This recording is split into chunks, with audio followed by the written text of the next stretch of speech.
the same with Khabib. Yeah. Oh, Khabib didn't fight anybody. No, motherfucker. Yeah. He makes them look like they're fighting me. That's the difference. Look what he did to Justin Gaethje. That's all you need to know. If you say Justin Gaethje's a nobody, you're crazy. You watch that Tony Ferguson fight, Justin Gaethje's a fucking animal. He's a savage. And he just closed that gap. And he ate a lot of leg kicks too, man. He ate a lot of leg kicks that would, I mean, I don't know how many of those you can eat from Justin. Right. Maybe he had like 5 or 6 more in the tank. Right. So you're on E. But he closed the gap and then wound up finishing with a triangle off of his back. I mean, god damn. A serious question about this, because I went through it a couple times. So from the moment he got kicked, then he initiates the takedown. So it was a kick. He tried the first round. He did it off a head inside single. Didn't work. Second round, he tried it off a double from the outside leg kick. First round was an inside leg kick, hence the inside single. Didn't work. So then he goes to the double. It's 22 seconds from that till the finish. So 22 seconds, we're apart. 22 seconds later, you're unconscious. This is my question to you. Is that the best back take you've ever seen in MMA? Because what he does is when Gaethje is sprawling in this contest, he's not just sprawling. He is sprawling and turning so he doesn't get pushed into the fence. He was very diligent about that in the Alvarez and the Gaethje fights. You can go back and you can watch it. So in this fight, when you see the level change that Khabib hits, you see automatically Gaethje turn because he doesn't want to get turned that direction. But what Khabib does is he actually scoots under him, pulls him up, and then with his head posts him over, gets the hands to plant. Well, once the hands are planted, the double is over. He doesn't care about it anymore. Now he just wants the tight waist. And from the tight waist, he's holding, his elbows aren't flared. They're tight here, right? Like he's T-Rexing inside. At that point, you have created, if you're Justin Gaethje, putting your hands, you've created a stable structure for this guy to now mount. Plus, if you want to escape to the fence to like stand, he can control the ascent. So he goes, double, turns, pushes hands to the mat, forces Gaethje down, and then with his gable grip, then keeps it there and then replaces it with the hooks, and then turns it to a fake, not a real Joe Rogan, a fake head and arm triangle attempt, just so Gaethje gets his elbows away from his body. Then he chair sits to occupy the space, then throws the leg over, and then sits back and takes mercy upon him, as we learn later from Daniel Cormier. Rather than armbar him from his mom's, I'm just going to triangle you because that's the merciful. This guy is out here taking fucking pity on his opponents. And he's doing back takes like that. He is, Jon Jones to me is the most accomplished fighter we've ever seen. Like the things accumulate over time. No one is as flawless as Khabib Nurmagomedov.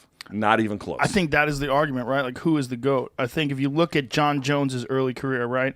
Jon Jones wins the title in 2011, and from then on has fought more fights as championship fights than he has other fights. So he's the most accomplished for sure. Wins the title, the earliest, youngest guy to ever win the title in the UFC. Beats Mauricio Shogun Rua, who's a legend. And then the way he dominates all these other fighters, up until you get to Alexander Gustafsson, you could make the argument that he had a similar career.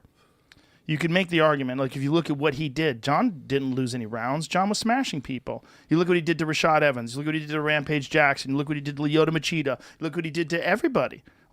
Everybody he fought up until the Gustafsson fight. But the Gustafsson fight, then you have to say, well, how much slack do you give him for admittedly not training?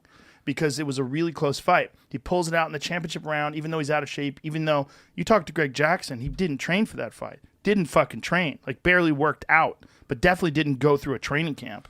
Still managed to beat one of the best guys in the division after getting taken down for the first time in his career. Then goes on a tear, right? Look at the way he beat Daniel Cormier in the first fight. Took him down. Like, who the fuck takes Daniel Cormier down, right? And then you look at him in the second fight. Even though it was ruled a no contest, we know what the fuck happened. He head kicked him and stopped him. You know, it was spectacular.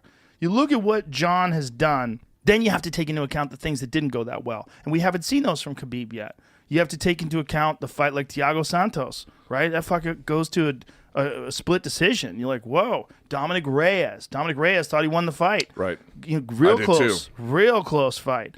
So those fights haven't happened with Khabib yet. And we don't know if they ever could. We don't know, right? Like right now, would you see flawless victory after flawless victory? You can maybe make the argument that Khabib lost 2 rounds his entire career. Maybe the second round against Justin. or First round against round Justin, you could rather, argue. maybe first round rather against Justin, and maybe the third round with Conor. That's right. That's it. Right. And either one of those didn't get cut, didn't get dropped, didn't get hurt. Right. To never get cut and to never get dropped, I don't think folks understand what that means. Crazy. In a sport filled with, it's not a scientific measurement per se, right? Who gets cut the most or something, but in a sport built on unpredictability, on violence. St. Pierre went to wrestling to get away from all of that in large part, and then to never experience that, it's like it is shocking beyond description. Shocking. I don't know how to explain that to folks. It's but to your point, the thing about Khabib where he falls short is that it's just an inevitability. Like your run through 29 fights is the best run I've seen through 29 fights ever.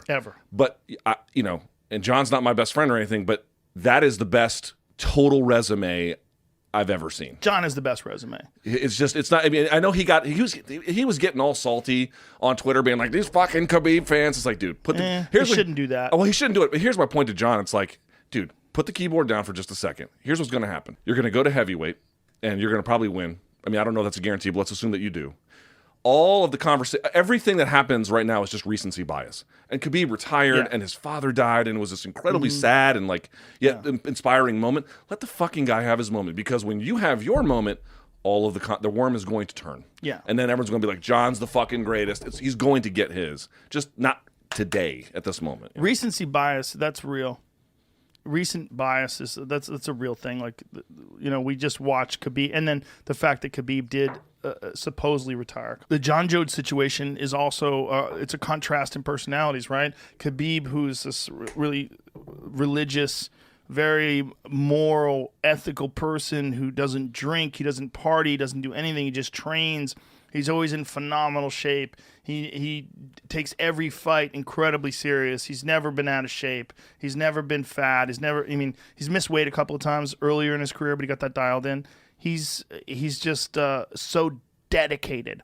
Whereas John is a wild man. He's just wild. I mean, you talk about not training for for the Gustafsson fight, buddy. That ain't the only fight he didn't train for. How about what he said to Cormier? I did coke and I still beat you. And I'm like, I don't think he's lying. I mean, the stories I've heard, I don't want to repeat them because I cannot verify them. No. But I've heard stories like, if y'all think that was the one fight, he just like, oh, I'm going to pump the brakes this time. No, bitch. I mean, here's the other part about it. It's like, who's a guy, for example, who maintained dominance through the game and took, significant amounts of time off in boxing? Floyd Mayweather would be a great example of that. Yeah. But Floyd has been training as a family affair from adolescence, right? For the long part of his life. And he is so gifted that he can take time off, and the game is so developed that people aren't going to make warp speed development in his absence. And so they got a little bit better every time he took a little bit of time off, like the Maidana first fight with the corkscrew punch. That was a little bit of a wild card there. But in general, he was able to maintain that dominance. In MMA, the game changes rapidly. Super fast, because people are still discovering best practices. In 2 years, people will not be doing the same kinds of things to the same degree they do now. The calf kick and its explosion is sort of an obvious example of that. John was doing things like not training between camps. I mean, that's something only elite boxers do, because they've been doing this since they were 5-6 years old, and they can take the time to not necessarily do that. Whereas most MMA fighters are like, I'm a everyday martial artist. I just ramp it up. He would do nothing and then something and still go out there and beat world fucking champions in what at the time was the UFC's marquee division.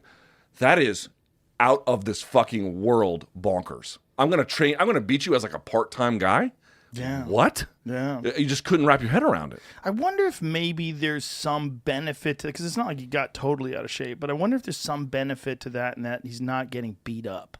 He's not getting his joints wrecked, and there's probably there's a long. Yeah, it's a real question of like what's the best way to approach it.